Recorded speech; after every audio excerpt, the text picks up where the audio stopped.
Yes, uh, potentially bigger.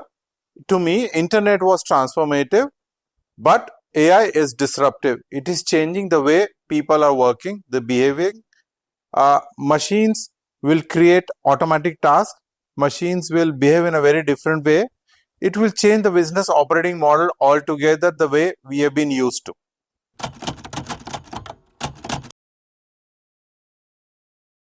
In my opinion, most of the people think it's just a productive tool.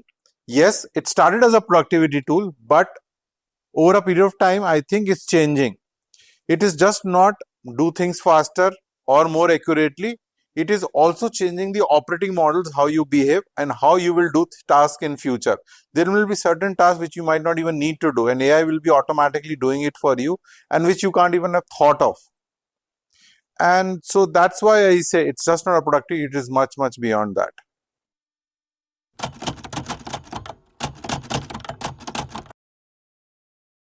I foresee immediate impact coming into the people intensive industries, which is like BFSI, telecom, or for that matter, any hospitality industry where the customer touch points are there. And the functions primarily which I feel which get impacted, the most impacted function would be customer support in my opinion. Then it would be the financing and accounting side of it. And third will be the research and analytics.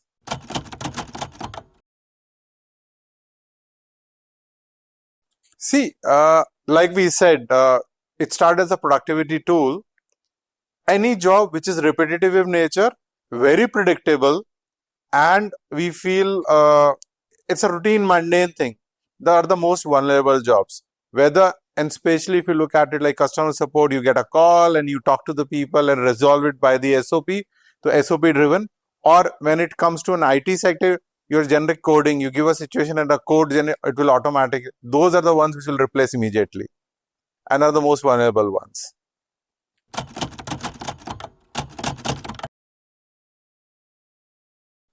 So in my opinion, there are tasks which will be difficult for AI to replace.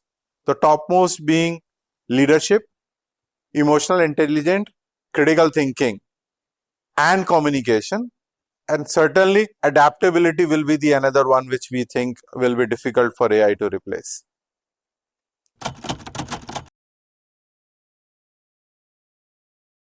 We saw a growing gap between what organizations need and what our traditional education system delivers. And that's where Vyntra came into existence to bridge the gap between the two.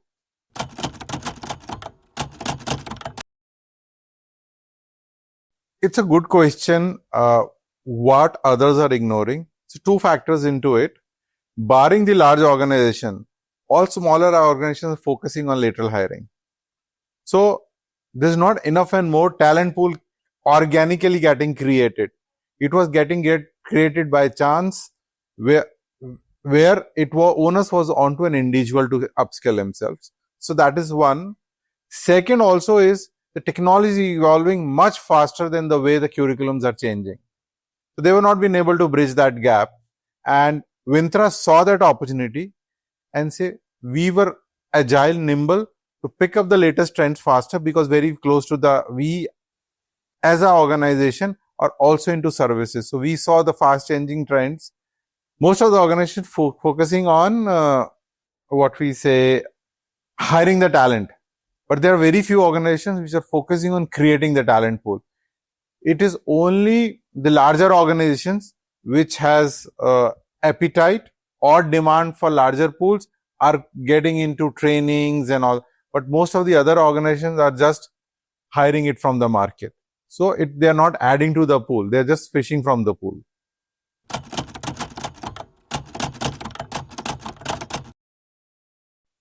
Two things in my opinion. One, the technology evolving faster than what we think.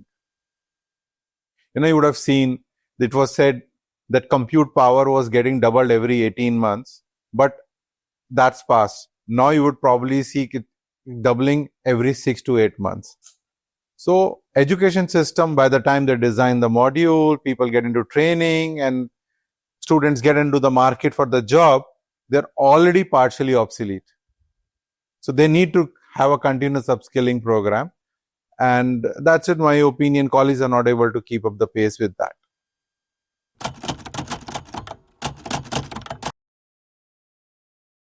To me, degree is an entry point, but what you get hired for is a skill. There are very few organizations who hire on the degree now. They first prefer is whether you have skill or not. So you said that degrees may be the entry point, but what you actually get hired for are skills. So basically, you're saying that, it's not happening, the hiring is not happening on degrees anymore. It's happening on the, a student who is adapting to skills and, evolving with the technologies and everything. Certainly, skill is very, very critical. And you cannot say that I have this skill and it will go for lifelong. You have to continuously evolve, develop yourself, and keep up the pace for the ever-changing technology. So skill is going to be the first and the foremost criteria for any hiring going future.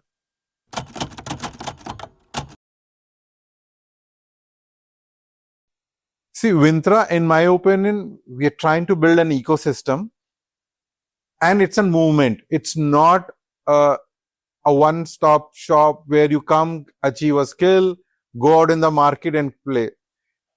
Here, what you work upon is, in my opinion, is you get skilled with the Vyntra, continue to your journey with us, and that's where we say we don't leave you, certify and leave you. We certify you, monitor you, mentor you, and upskill you.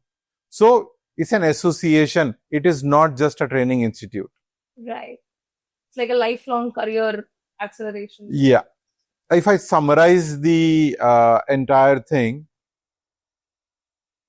we are trying to build an environment worldwide where learning never stops.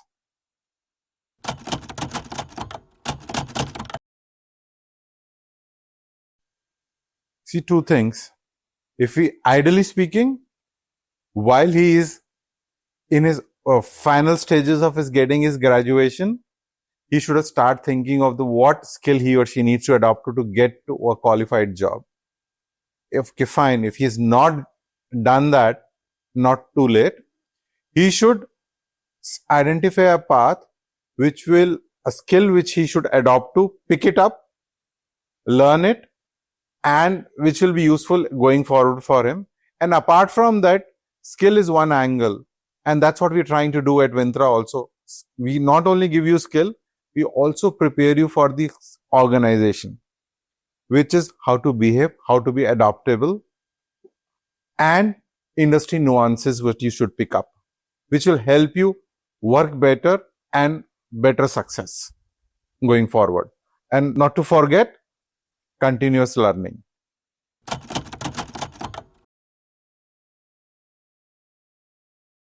See, earlier, I've been of the opinion a specialist is who knows more and more about less and less.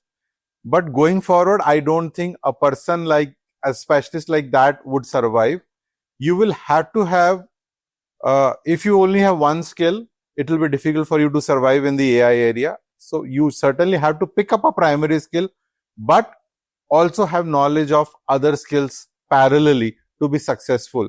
And it's not that you decide one skill and that I will continue to spend next 30 years into it, but there might be at points where you might have to just change it differently and adopt to a different skill, make other skill primary and to be successful in the career. That's what I think should be there. So what you're trying to say that generalists might win in the future and specialists won't? I'm not saying either or. It has to be hybrid. You have to be a specialist, but yet generalist into few other things. It cannot be, I'm a specialist, I know only this, I don't know anything else. I don't think that person will survive. There might be exceptions, there might be,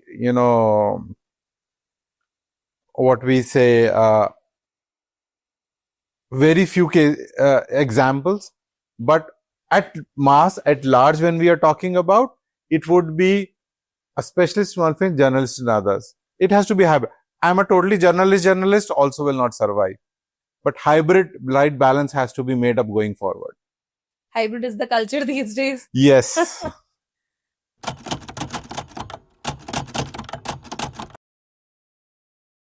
See, traditionally, the student, when he or she graduates, ambition is to get a job. But I think what it has to change to is to building a skill or a capability. And going forward, learning will be the success mantra for everybody to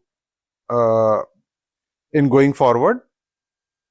And that's where it has to be. If you are capable, you build skills, job will be on your doors.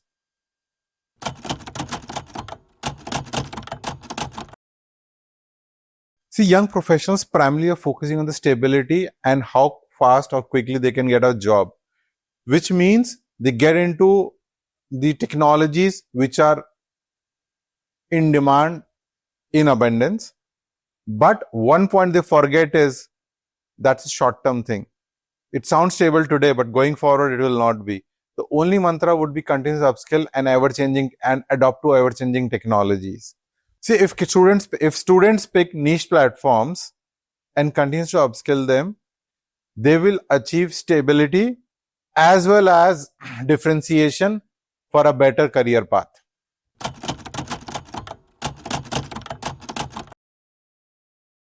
Structure, unstructured, but data has to be available. If you want to drive a car, fuel is necessary for it to drive. Similarly, for AI to be successful, there has to be data available. Whatever form, shape it is there, but digitally the data has to be available and accessible for AI to work upon. And most of the organization miss that bus. They start embarking their journey onto AI without embarking the journey on the data side of it.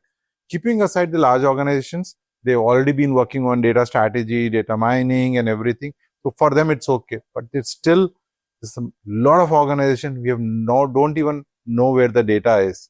So I think if they have to be successful, first they need to embark the journey onto data and then get into AI strategy.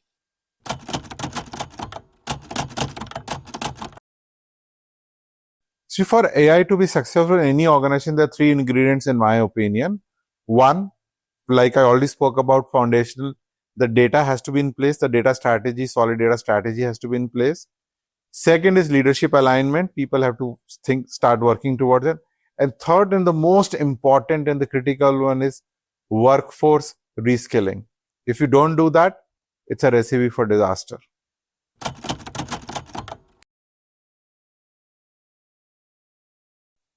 I think mindset first. Technology is available. It's accessible for everybody. What makes a difference is the leadership mindset and hungerness to drive it. To me, people who adopt it and have a mindset to adopt it will be successful, and others will be lagging behind and non-competitive.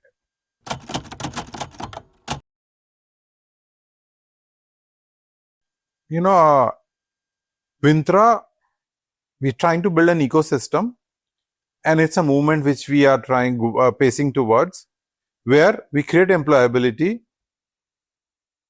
and it is not just about training somebody on a skill, certifying and deploying them. It's a mechanism for continuous learning, continuous evolution. And see, if you really, one thing which I would like to highlight over here is Vyntra. It's in the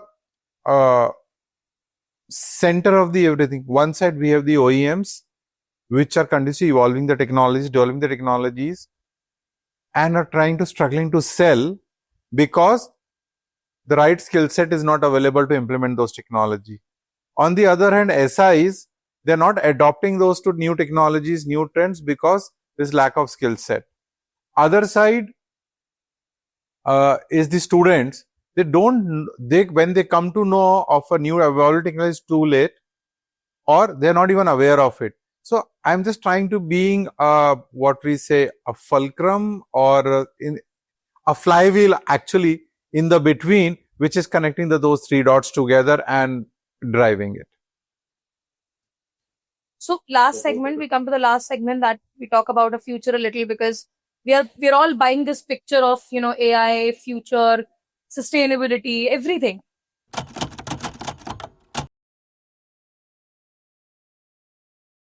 See, today when we do a job on a desk is very highly task oriented, that I have to achieve this task, to-do list. But whereas going forward, it will become outcome oriented, outcome what I want to achieve, which is highly AI assisted, globally connected, and skill driven. If you have to be very highly skilled and continuously, again, to reiterate, you have to continuously evolve your skills and keep up yourself updated.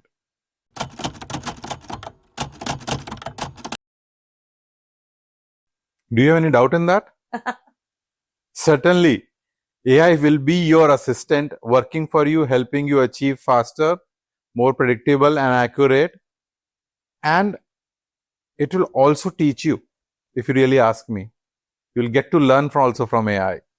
So certainly, it will be a co-worker where you'll be able to bounce your mind, check with it, and evolve.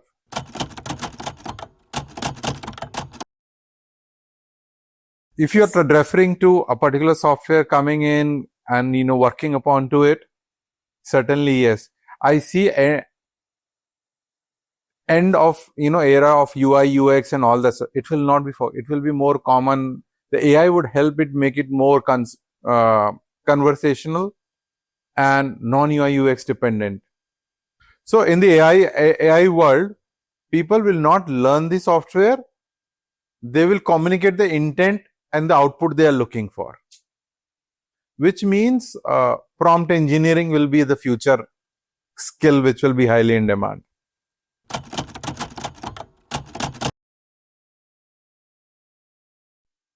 If you ask me, I see Vyntra to be a platform which continuously enables the candidates or the students to upskill themselves to the latest technologies, make it easier for the enterprises to drive the transformation journey much faster, which a lot of times gets slowed down because of skill availability.